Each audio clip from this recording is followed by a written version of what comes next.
The sister just got up here and just said that even the things that we're being taught from a biblical perspective, from an academic perspective, are full of lies. We need to go back and study, write our own story, okay, in our own educational system and teach ourselves so that we have a self-awareness of who we are.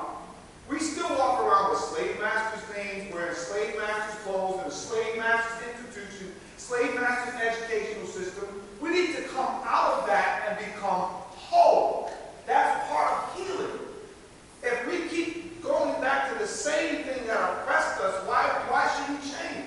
You cannot legislate the heart. You cannot tell if this is not the system that it is created for.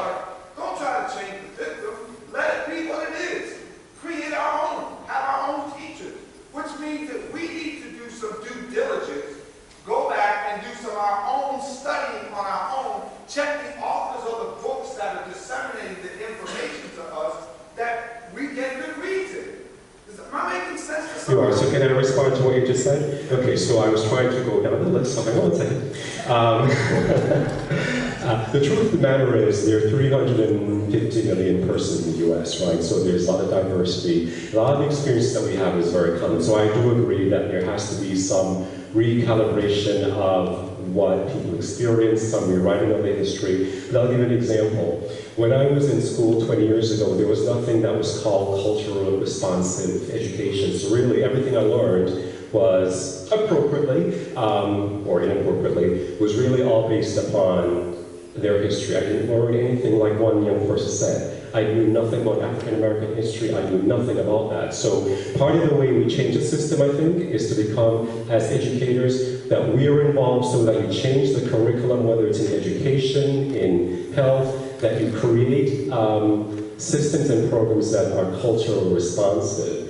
And so that's part of what we need to do. So unfortunately, there's so much that we need to do.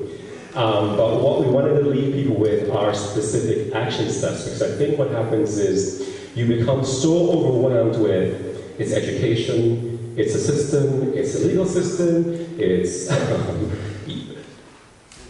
internalized, it's external, it's that we need to speak to the legislators, it's that there's no grassroots or there's grassroots. People generally, what ends up happening is, and part of the reason is why this is couched in terms of post-traumatic stress, the way that humans respond when they become overwhelmed, what people do, they become numb and they just shut everything off. And so that's a danger of just too many things. So what we want to do in the next 20 minutes is just give persons specific actions.